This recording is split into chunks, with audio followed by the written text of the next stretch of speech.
नमस्कार मेरे प्यारे भाइयों, मैं हूं अनुराग और आप सुन रहे हैं हॉरर कहानी, वो भी मेरी जुबानी। दोस्तों, आज का हॉरर कहानी है ट्रक ड्राइवरों का आखिरी पड़ाव, शापित ढाबा।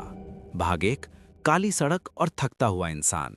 सर्दियों की वो रात कुछ ज्यादा ही लंबी लग रही थी। घड़ी में 2:13 हो रहे थे।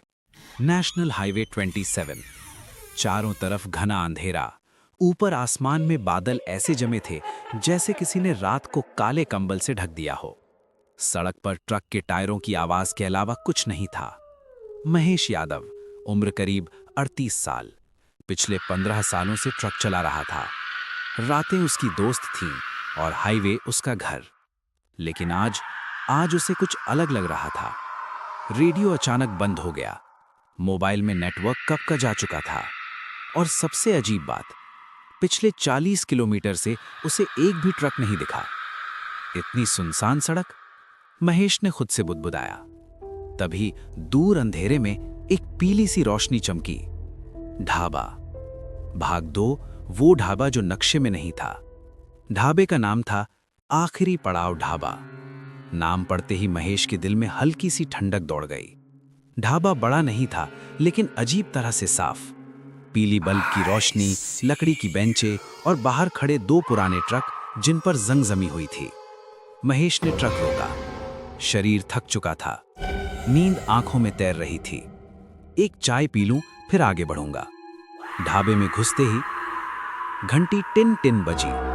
अंदर एक बूढ़ा आदमी बैठा था। सफेद बाल, गहरी आंखें और चेहरा जैसे बहुत कुछ देख चुका हो।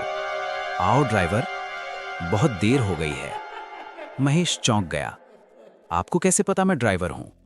बूढ़ा हल्का सा मुस्कुराया। यहां जो आता है सब ड्राइवर ही होता है। भाग 3, चाय, सन्नाटा और पहली चेतावनी। चाय आई। भाप उठ रही थी। महेश ने घूंट लिया। अजीब बात, चाय ठंडी थी। भैया, चाय ठंडी है। बूढ़ा उसे घूरने लगा, फिर बोला, यहां ठंडा गरम एक सा ही लगता है। ढाबे में और कोई नहीं था, लेकिन महेश को ऐसा लग रहा था जैसे कोई उसे देख रहा हो। दीवारों पर कुछ तस्वीरें टंगी थीं, पुराने ट्रक ड्राइवरों की। सभी की आंखें एक ही दिशा में देख रही थीं, और सभी तस्वीरों के नीचे लिखा था, आखिरी पड़ाव। महेश का गला सूख गया। ये सब?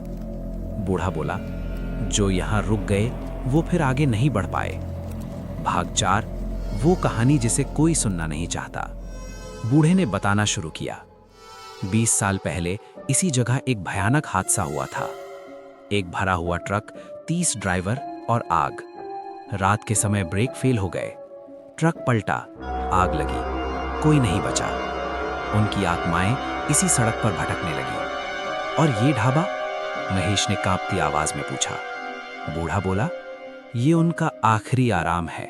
जो थक जाता है यहां रुक जाता है। अचानक ढाबे के बाहर किसी ने ट्रक का हॉर्न बजाया, लेकिन बाहर कोई नहीं था। भाग 5, परछाइयां और बंद रास्ते। महेश उठकर बाहर गया। उसका ट्रक वहां नहीं था। सड़क गायब थी, सिर्फ धुंध। पीछे से आवाज आई, अब तुम भी थक गए हो महेश। वह मुड़ा। वहां उसकी ही परछाई खड़ी थी, लेकिन परछाई मुस्कुरा रही थी। यहां सब ऐसे ही रुकते हैं, परछाई बोली। महेश भागा ढाबे की ओर। अंदर वही तस्वीरें, लेकिन अब एक नई तस्वीर टंगी थी। महेश यादव। नीचे लिखा था, आज की तारीख। भाग 6, आखिरी सच। बूढ़ा बूढ़ा नहीं था, वो वही ड्राइवर था जो 20 साल पहले मरा था। ये ढाबा शापित नहीं, वो बोला, ये थके हुए लोगों की पसंद है। जो डर जाता है वो यहीं रह जाता है। महेश ने आंखें बंद की, अपने परिवार को याद किया, अपने बच्चों की हंसी, और पूरी ताकत से चिल्लाया, मैं अभी जिंदा हूं। भाग 7, सुबह। तेज रोशनी। महेश की आंख खुली। वो अपने ट्रक में था, सड़क पर। पास कोई ढाबा नहीं था, सिर्फ टूटा हुआ बोर्ड पड़ा था, आखिरी पड़ाव। उस दिन के बाद महेश कभी उस रास्ते से नहीं गया। और आज भी ट्रक ड्राइवर कहते हैं कि अगर रात के 2 बजे कोई ढाबा दिखे और नाम हो आखिरी पड़ाव, तो मत रुकना, क्योंकि वहां रुकने वाले आगे नहीं बढ़ते।